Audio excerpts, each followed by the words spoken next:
Hello everyone and welcome back to DLC. I am your host today, Joey Fitz, and today I'm reviewing Bygone Dreams, a high fantasy action adventure game from indie developer Primetime. And before we get into the episode, I'd like to offer a huge thank you to Game.Press and our friends over at Primetime for providing me with a free review copy. We really appreciate the support. Bygone Dreams launched on PC on Steam in June this year, and it's now available worldwide. It's a surreal journey through a dream filled with ancient lore, fluid combat, challenging bosses, and an evocative soundtrack. Let's dive into the dreamscape and see if it lives up to this ambitious vision.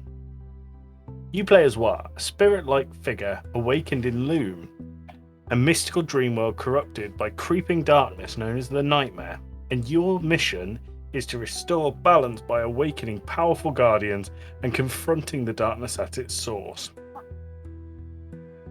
The world is inspired heavily from Slavic mythology and medieval Bosnian folklore. This cultural backbone gives the game a really unique personality. It's strange, otherworldly, and emotionally resonant. The narrative is abstract and non-linear, unfolding like a dream. It's poetic and fragmented, which works well with the game's surreal tone, which some players might find it hard to follow or a bit slow in spots. I was one of these people. The visual design reinforces the atmosphere beautifully. It's lush, painterly environments that shift in tone and structure to match the emotional weight of each area. Floating ruins, glowing forests, and strange architecture all combine to a world that feels alive, but a little bit intangible.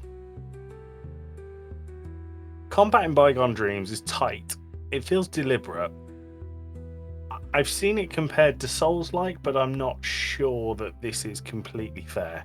Listen to my episode with Gaming Views for more of my thoughts on that. It shares some of the Souls-like DNA. Stamina management, precise dodging, learning enemy patterns.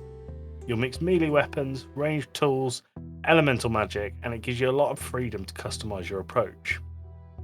Boss battles are the major highlight. There are a number of unique bosses, and each one is designed with layered mechanics and evolving phases.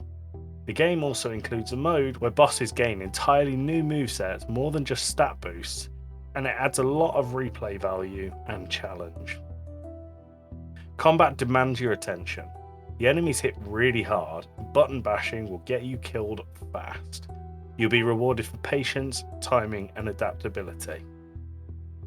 The world itself is semi-open, with fragmented zones connected through dream logic. Exploration is rewarded, but is also a bit confusing.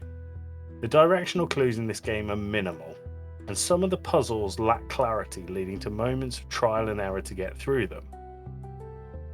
The puzzles themselves are based on pattern recognition, timing, and the dream world's logic, but I feel like they could use a bit more signposting, because at times you're left solving them while taking damage or under pressure, and it can be a little bit frustrating.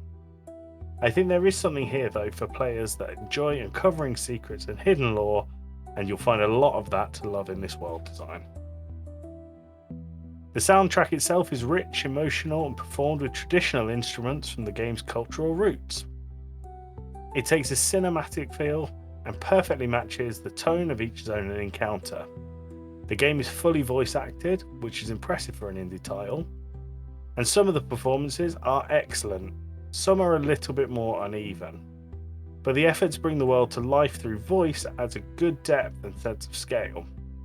Visually though is where the game stands out. The art direction itself leans towards stylized surrealism, think dreamlike over photorealism, and the effect is really enjoyable to look at.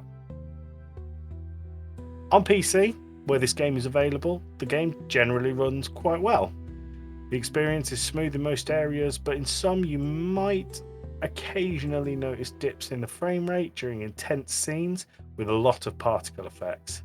I had a few bugs crop up, like characters getting stuck or UI glitches that required a restart of the game, but nothing that soft locked me in the game itself.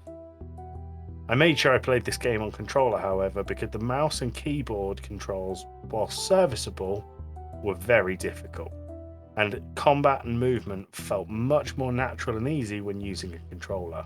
Nothing game breaking, but I think it is worth knowing. So, Bygone Dreams was bold and an ambitious indie title that stands out for its art, music, and mythological soul. It's clearly made with a lot of care and passion, and whilst it doesn't always stick the landing in terms of pacing or clarity, it offers a dreamlike adventure unlike most things you'll see on the market. If you're into atmospheric storytelling, layered combat, rich world building, this one could be for you. Just be ready for a little bit of ambiguity and some occasional rough edges. Bygone Dreams is a strong game, but it's not perfect. I think in a sea of samey games, the game stands out, and that counts for quite a lot. As I said, Bygone Dreams is available now on PC via Steam. It's a great single player experience. So that's it. Thank you for listening. Once again, big shout out to Game Press and Primetime for the review copy. If you've played the game, I'd love to know what you thought. Either way, enjoy the rest of your day.